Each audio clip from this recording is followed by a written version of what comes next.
"You're not one of us anymore," my dad wrote. "Don't show your face here again." I didn't argue.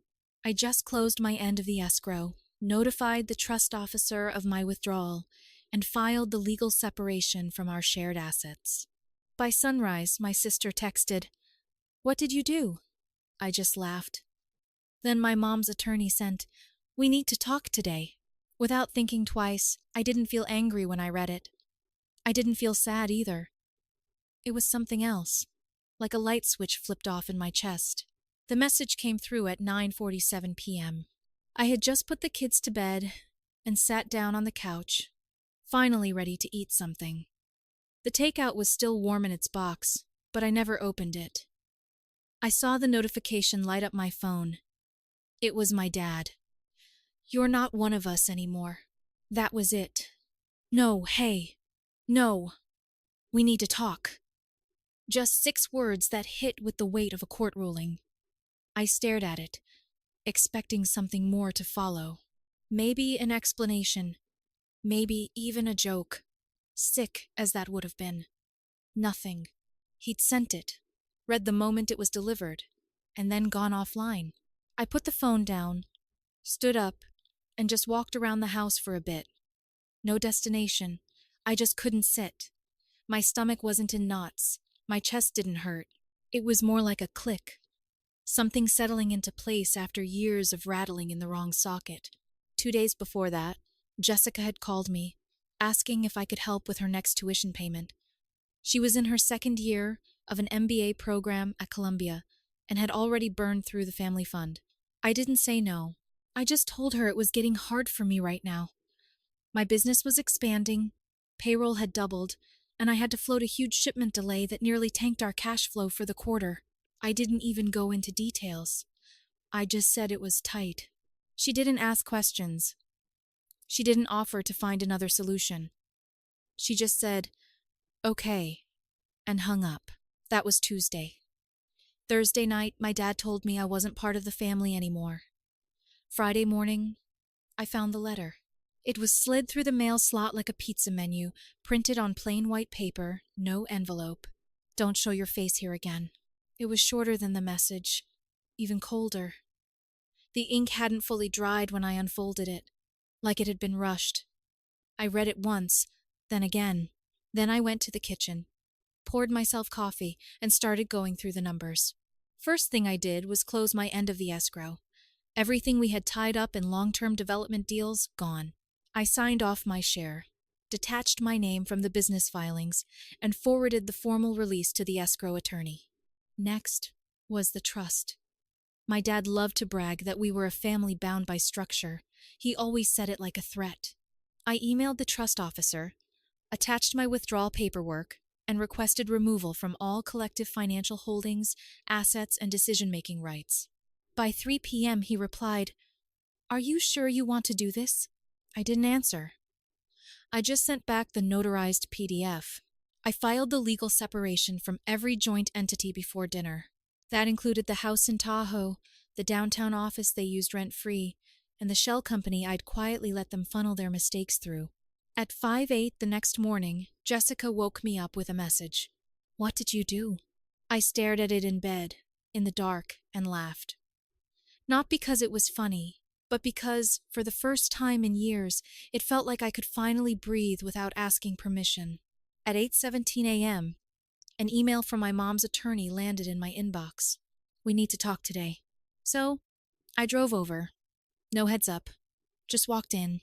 He looked like he hadn't had his coffee yet.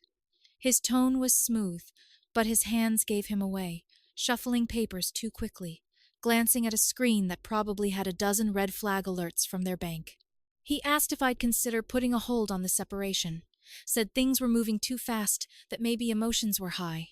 I told him there was nothing emotional about this. My involvement ended when they made it clear I was just a resource, not a person.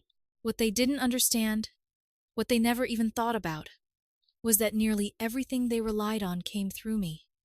Not just money, structure, access. My dad's landscaping supply business funded by my private credit line. He never would have gotten the loan with his own name after that IRS mess 10 years ago. Jessica's school. paid through extensions tied to my business's collateral. She never knew that. My mom's nonprofit survived on monthly auto deposits she probably thought came from family holdings. They didn't. They came from me, quietly, automatically. The first time I said it was hard, they cut me out. So now I'm cutting them off. I walked out of the lawyer's office without shaking his hand. He didn't stop me. Just said, "Please don't make any more decisions until we talk again." I didn't promise him anything, because the decisions had already been made. They just didn't know what those decisions were going to cost them yet. By Monday morning, the cracks started showing. Jessica was the first. She blew up my phone before 8 a.m. Calls, messages, voice notes. One text stood out more than the rest. "What did you do? My account's frozen. I can't even transfer rent. Fix it." I stared at it for a minute before putting my phone down. There was nothing to fix. Not anymore. Her apartment in Manhattan wasn't cheap. I knew that because I'd co-signed the lease 2 years ago when she decided living on campus was too depressing. The monthly wire from my personal account always hit on the 25th. Not this month. The transfer rule had been deleted, along with every other scheduled payout connected to me. At 11:12 a.m., I got a call from Greenspine's bank, Wells Fargo Commercial Division.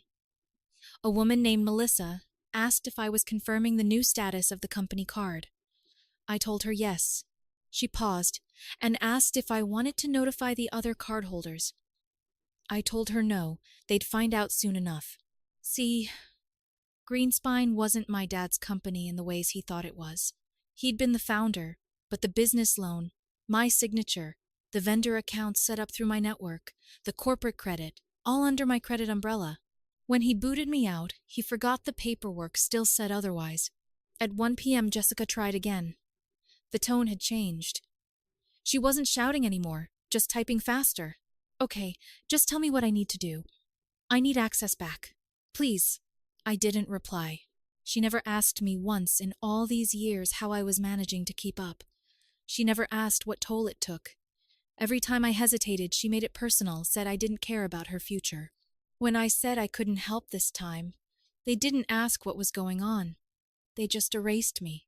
Now they were realizing I was the system they depended on, not just a plug in it. By 3 p.m., my mom's attorney called again. He wasn't composed this time. He asked if I'd be willing to sign a temporary freeze reversal just to buy time to stabilize the trust. I told him no. He asked what it would take to negotiate. I told him he was too late. My phone buzzed again at 4:30 p.m. A one-line email from my dad. "Fix this now." No greeting, no explanation, just that. It felt like a strange reversal of roles. Like he was the one begging now, but still didn't know how. He used to call me the quiet one because I didn't argue. I just worked, made things happen. I think he thought that silence meant loyalty, that I'd always be around. But it was never loyalty. It was restraint. And that's different. By nightfall, the family group chat was dead. Not even my mom posted her usual end-of-day photo of the dinner table. That quiet used to bother me, made me feel like I was on the outside of something I kept paying to be part of. But this time, the silence felt earned. I didn't belong in that group anymore. Not because they pushed me out, but because I had finally walked away. And for the first time, I didn't feel guilty. I felt free. By Tuesday, it wasn't just frozen accounts anymore. It was collapse. Jessica finally called from a different number. I picked up out of pure curiosity. She didn't even say hello. "You froze Mom's charity account." She said they called her in the middle of a board meeting. "She didn't even know it was under your name." I didn't answer. She kept talking. Said I was being cruel. Said I was punishing people who loved me. I waited for her to say one honest thing. Just one. But it never came. The only reason my mom's nonprofit ever passed compliance was because I gave them my firm's auditing team for free. The reason they had a functioning website, donor pipeline, even electricity, me, monthly funding disguised as family support. They thought the money came from a joint trust. It didn't. It came from my business account every first Monday of the month. That stopped too. By noon, my mom finally called. Not to ask if I was okay. Not to talk about what happened. Just to say, I know you're upset, but you're destroying everything we've built. That word hit different. They. She meant what I built. And I think somewhere in the back of her mind she knew that. She just couldn't say it out loud. An hour later, her attorney emailed again. Subject line: urgent request to cease all action. He asked if I'd consider a temporary pause on any further changes. Said things were spiraling and they needed time to respond. I didn't reply, because there was no pause when they told me I didn't belong. There was no hesitation when they sent that message. No warning when they wrote that letter. They cut me off without asking a single question. So now I was doing the same with precision. That afternoon I contacted the accountant, told him to finalize the reallocation of shared properties. Everything under the family holding company was split, and my share was cashed out. They'd keep the Tahoe house but lose the Denver flat. They'd keep the warehouse but not the leasing rights. My dad wouldn't know what hit him until his delivery routes started getting turned away for non-payment. At 6 p.m., I got a call from my old friend Marcus, who does contract fulfillment. He said my dad had just called, confused and frantic, because his vendors were refusing new orders. Did something happen? Marcus asked. He said the payment channels were down. I told him they weren't down. They were gone. By that night, it was quiet again. Except this time, I knew exactly what they were doing. Sitting in their separate houses, on their separate phones, calling lawyers, accountants, board members, trying to figure out how this happened so fast. And the answer was simple. It didn't happen fast. It happened the second they told me I wasn't one of them. Wednesday morning started strange. I woke up to silence. No new emails from my mom's attorney, no texts from Jessica, nothing from my dad. For a second, I thought maybe they'd finally given up. Maybe the chaos had pushed them into some kind of stunned retreat. Then my assistant forwarded me a flag notification from our old shared cloud storage account. An attempt had been made at 3:19 a.m. to reset the admin password using one of my old backup emails, an email only 3 people ever had access to: me, my dad, and the trust officer. I checked the IP log. It was Jessica's address. So now they were trying to dig their way back in. The thing was, I'd already migrated everything to new infrastructure, clean servers, segmented permissions, but I hadn't deleted the old system yet because there was one thing left in there, a folder I'd labeled Frostline. It was a quiet insurance policy, copies of contracts, financial records, and internal memos that no one thought I had. Things they'd done in my name under the table years ago. Things that wouldn't look great to the IRS or the licensing board. They probably thought they could get in, delete it, pretend none of it ever existed. Instead, they triggered the auto-lock. Jessica called 5 minutes later, voice sharp, demanding to know what Frostline meant. She said she didn't open it, that she just saw the name, but I knew her. She wouldn't have called unless she saw something that made her panic. I hung up without answering. At noon, I got a text from the trust officer. First contact since the initial withdrawal. It just said, "We should talk in person." I agreed to meet him at his office downtown. He looked exhausted. Said the family had called 3 emergency meetings, each one more chaotic than the last. My dad was apparently on the verge of liquidating a chunk of his business to cover payroll. My mom had 2 board members resign from her nonprofit after seeing the frozen funds. Jessica had already tried applying for a private loan and been denied. Then he looked at me and said something I didn't expect. She tried to blame you for the charity's audit issues. I blinked. He nodded. Said you controlled the books, that you were hiding things. But you weren't, were you? I told him, no, I wasn't hiding anything. I was just done cleaning up their messes. Then he surprised me again. He handed me a small black flash drive. This is from your grandfather's archive. He left it with the trust a few years before he died. Said it was for the one who walks away first. I think that's you. I didn't say anything. I just took it. Back at home, I plugged it into my offline machine.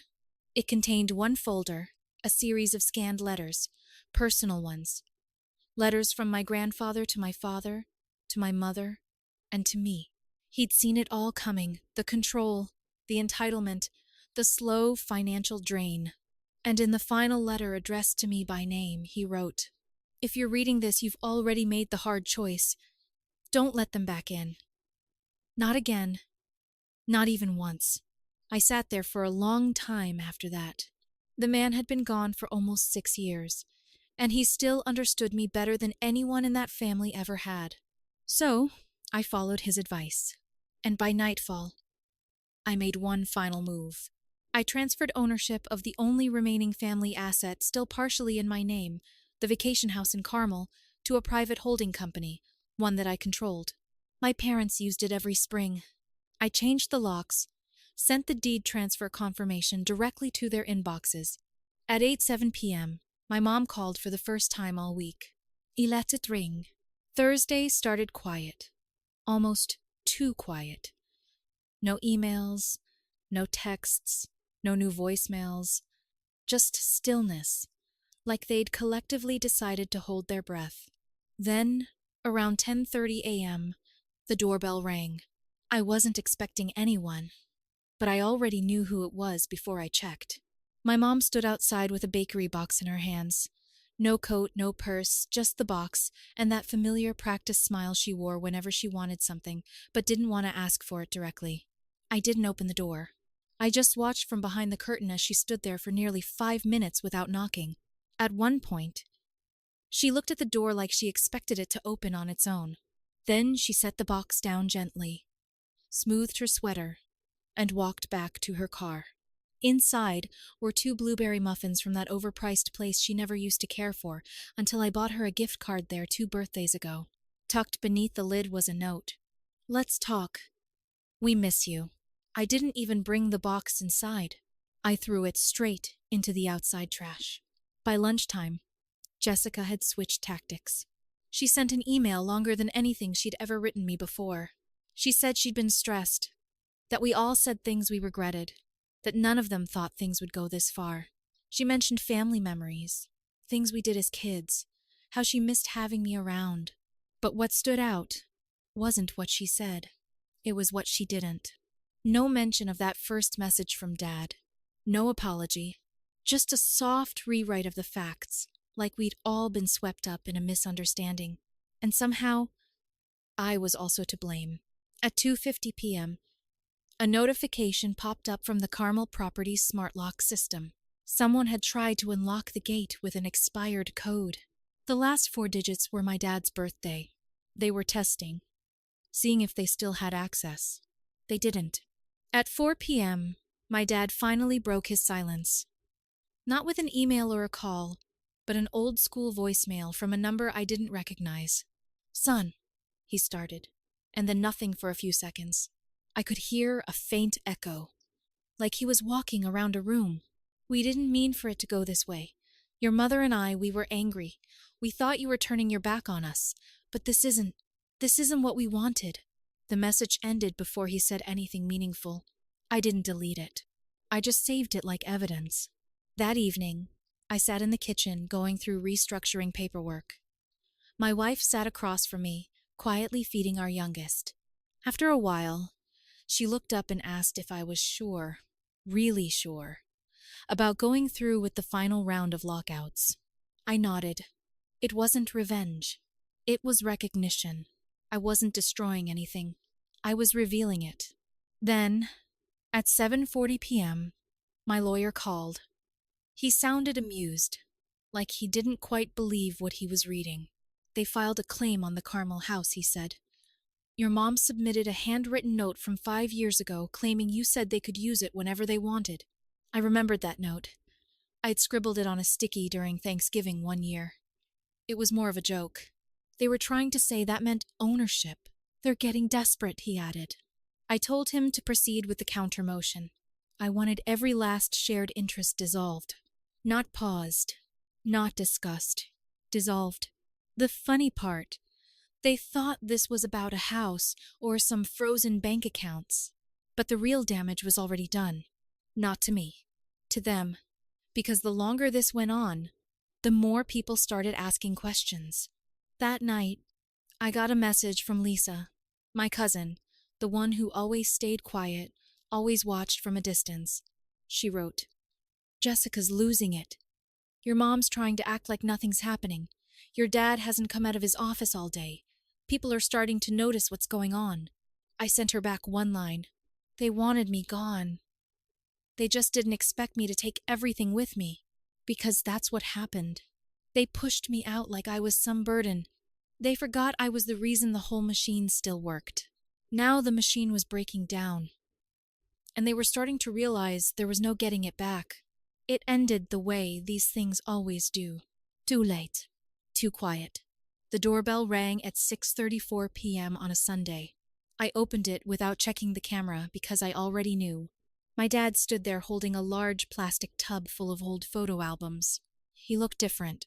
Not older. Not frail. Just unfamiliar. Like someone who'd been demoted in his own story and hadn't figured out how to rewrite it yet.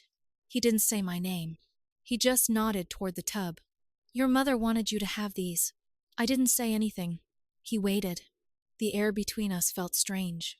Tense, but not in a dangerous way, like he was standing in the wrong line and knew it, but didn't want to move. I stepped back and let him place the tub down. I didn't invite him in. He didn't ask. Before he turned to leave, he said one more thing. "We don't expect anything. Just thought maybe you'd want to see them again." Then he left. Inside the tub were thick albums, peeling pages sticky with time, childhood trips to Yellowstone, me holding Jessica in a pool when she was 3, my mom in oversized sunglasses, laughing in the sun. All of it felt like a museum now. Pictures of people who had once played the roles well, but had long since stopped believing in them. Over the next few days, the calls slowed. The emails softened. Even Jessica's tone changed. She sent a carefully worded message saying she understood I needed space and that things got out of hand. She didn't apologize exactly, just hinted at regret like it was a coupon she wasn't sure she wanted to use. But I didn't write back. I was done meeting people halfway when they were the ones who burned the bridge. My mom started sending gifts for the kids, books, puzzles, small notes tucked inside with phrases like, "Thinking of you all and miss my grandbabies." She never used their names. She never asked to see them. It was like she was trying to build something, but didn't know how to start without a blueprint. My cousin Lisa visited one afternoon, brought coffee and sat on the porch with me. She said the rest of the family was buzzing. "My parents are acting different. Your mom won't stop talking about your daughter's birthday next month. She's planning like she's still invited." She wasn't. I told Lisa the truth, that I didn't care if they changed. I didn't care if they sent gifts or played nice or pretended to understand. What mattered was what happened the moment I said it was hard. Just hard. And they told me I wasn't one of them anymore. You don't come back from that. Not really. The court finalized everything that week. The trust, dissolution, property separation.